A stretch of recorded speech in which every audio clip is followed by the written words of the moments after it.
el Milei peronista. El 13 de diciembre de 2023, Milei aumentó el dólar en un 118%, pasó de 380 a 820, lo que disparó la inflación, que acumuló en los primeros 6 meses de gobierno el 156%. Como vemos, los precios de los productos aumentaron más que el precio del dólar.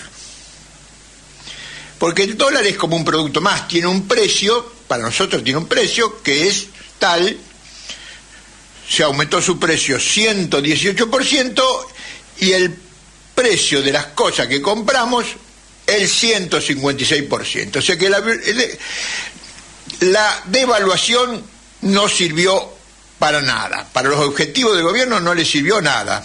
Lo único que trajo hambre para el pueblo. Bien. Un aumento del dólar de similar cuantía realizó el Milei peronista Celestino Rodrigo, ministro de Economía de Isabel Martínez de Perón, desde el 2 de julio de 1975. ¿Cuánto? 49 años ya hicieron lo mismo. Pueblo argentino, 49 años el gobierno de Isabel Martínez de Perón hizo lo mismo que está haciendo Milei hoy, pero con una diferencia que no es de ellos, sino una diferencia nuestra. Quien solo durará 49 días en el cargo.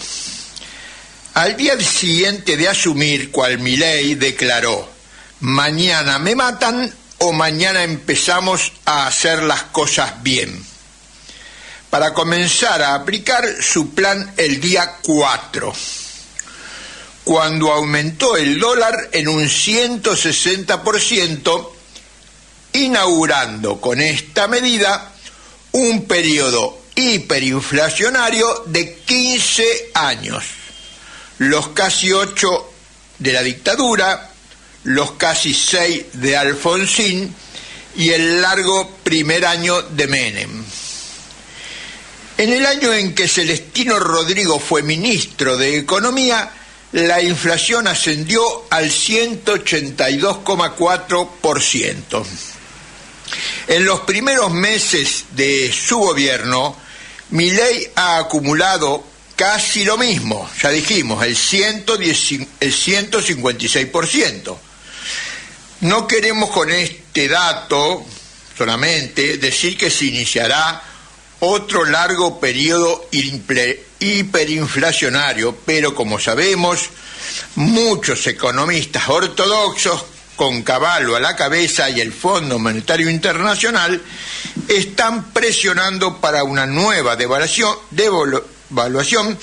porque el modelo de Milei no genera los dólares genuinos que tanto ansían.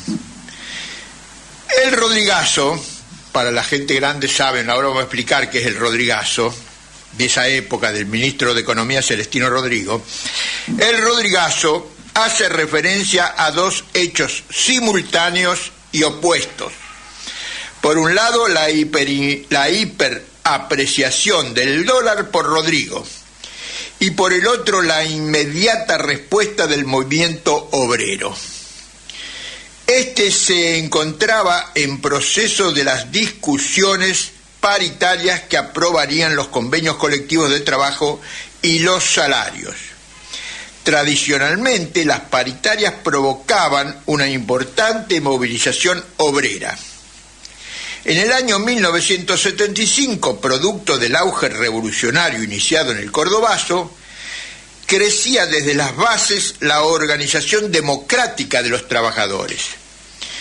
Entre el activismo revolucionario, tanto marxista como peronista, con gran apoyo de las bases obreras, durante todo el año 74 y los primeros meses de 1975, en las provincias que había desarrollo de la industria fabril, se había construido las coordinadoras de gremios y delegados en lucha.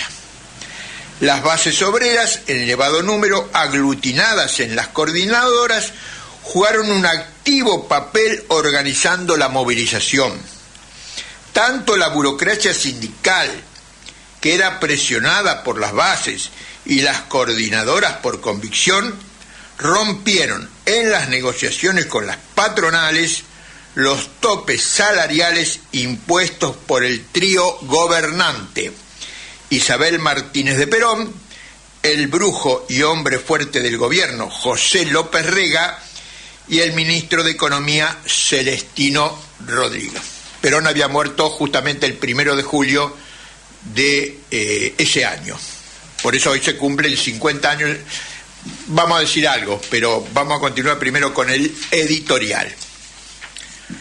La agitación y movilización obrera se fue ampliando al punto que en la concentración del 27 de junio de aquel año, llamada por la CGT en Plaza de Mayo, se escucharon cánticos contra López Rega, comenzando tibiamente con Isabel Coraje, al brujo dale el raje, los que se fueron radicalizando hasta alcanzar a la presidenta peronista, coreada por las mismas bases peronistas.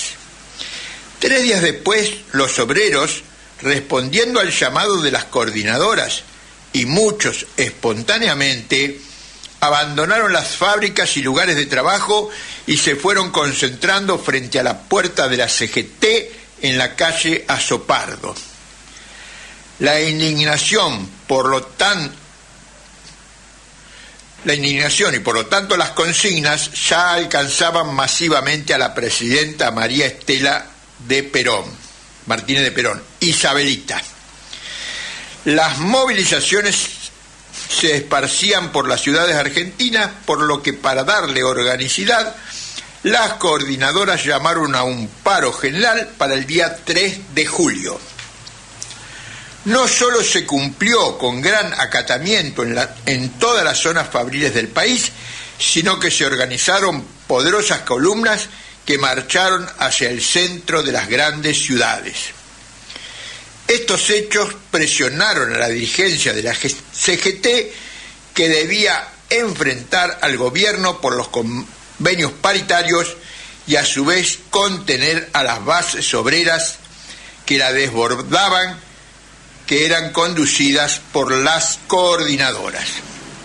En la misma noche del 3 de julio, el Comité Central Confederal de la CGT llamó a la huelga general los días 7 y 8 de julio.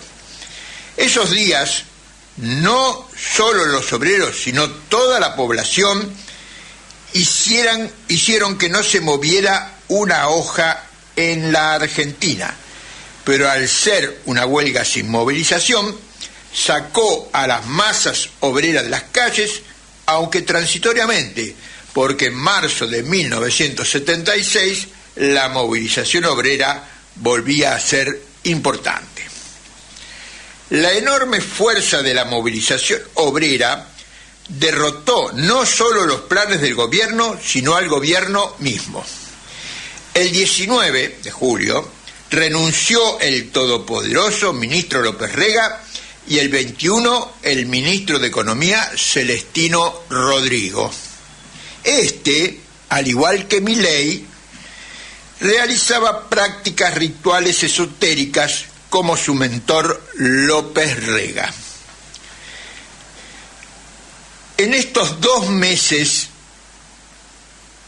asistimos al primer intento de instalar la política neoliberal en la Argentina de la mano de un gobierno peronista.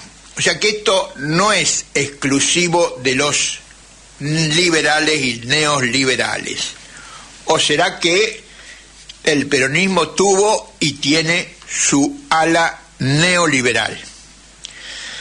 Para ser justo con la historia, debemos decir que la mayor parte de las bases obreras en lucha eran peronistas, como también lo eran la Juventud Trabajadora Peronista, los Montoneros, el peronismo de base y otras organizaciones. Pero también, después de muchos años, los sectores marxistas revolucionarios jugaban un destacadísimo papel, en particular la numerosa militancia obrera del Partido Revolucionario de los Trabajadores. Varios de estos encabezaban las más importantes columnas obreras del Gran Buenos Aires, Córdoba, Rosario, Tucumán y otras zonas obreras.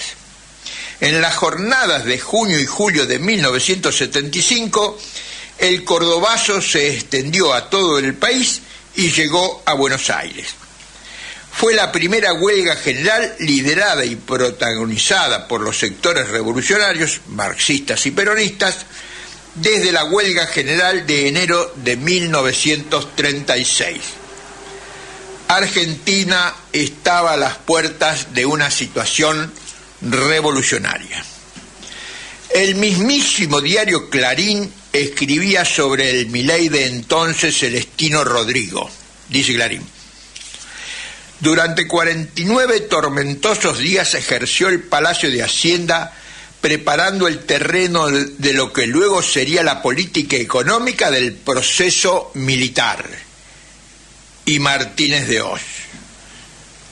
Continúa el diario Clarín: Rodrigo estuvo preso casi 4 años por cargos referidos a las irregularidades en el gobierno de Isabel, mientras que su segundo, el viceministro Sin, trabajó para el régimen militar.